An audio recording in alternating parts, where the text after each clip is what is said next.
Hello guys, good morning. For today's video guys, may gawa tayo TC175 naka Euro 3 guys. So ang issue nito, halos compression, malambot yung kit nya.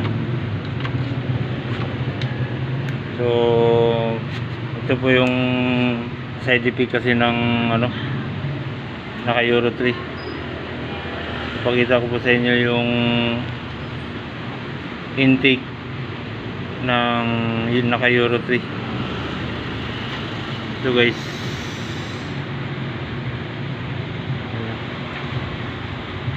sobrang dumi kasi yung guys, ito kasi exhaust to, lumalabas dito kasabay dito sa tambutso. Bis na lahat dito lalabas, meron silang binutas dito, tapos papasok doon sa parang nagpipilter ng usok bago pumasok ulit sa makina. Ito yun.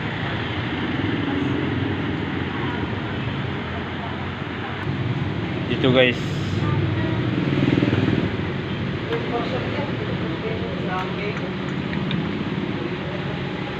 galing sa pag-andar, lalabas dito yung usok.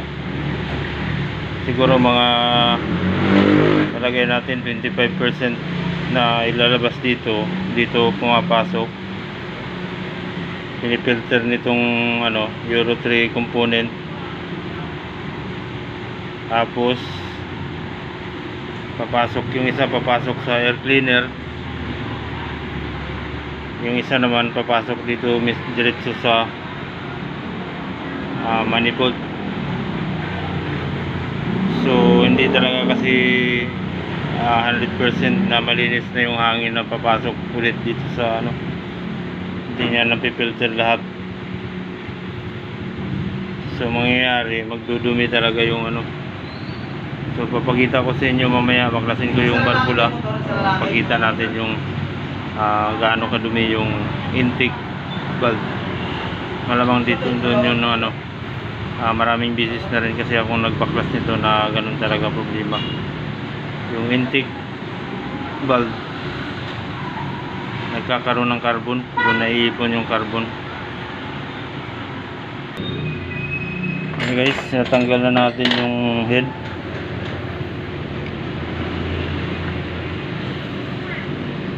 So tignan natin yung sunog ng piston.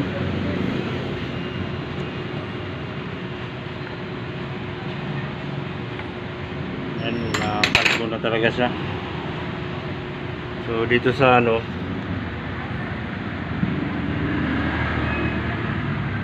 po yung ganito lang dapat yung itsura ng intake, pero dahil sa maitim na siya. Paklasin natin yung barbula,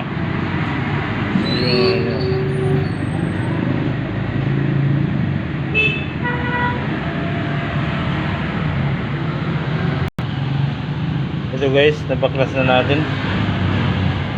So ito po yung intake nya.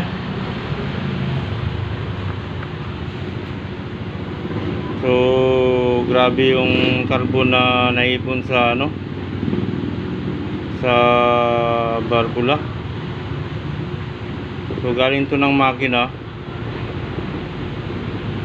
naipon na lang siya dito, dumikit siya dito sa sa barbula dahil nagmo-moist kasi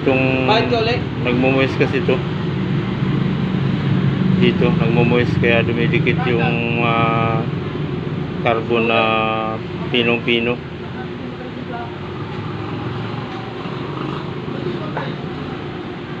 Ayan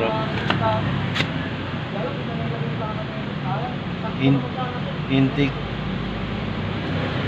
exhaust. Pwede ko din sa atin ah.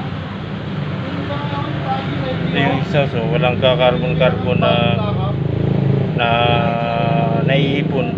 Merong carbon kunti lang, hindi katulad nitong isa. Nasa papila. Hindi ko pwede makita.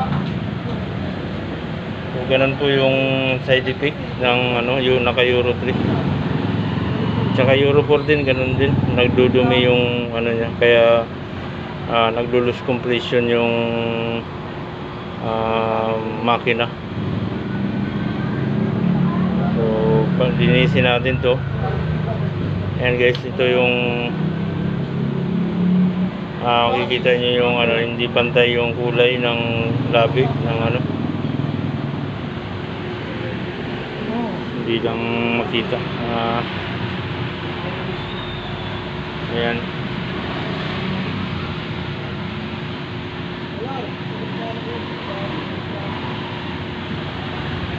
Humingi na ng budget yung ano natin guys, cellphone. So, luma lang kasi itong cellphone natin, kaya medyo ano yung buwan niya. Ayan guys, so grabing dumi. Tigas.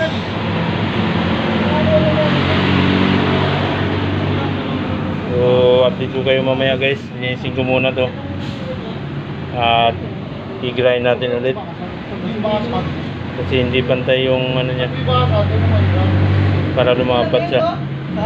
Tapos magpalit na rin tayo ng barbula. So yun lang guys, update ko po kayo mamaya kung mapanda natin to. Maraming salamat guys. God bless po sa ating lahat. Thank you for watching. Bye bye.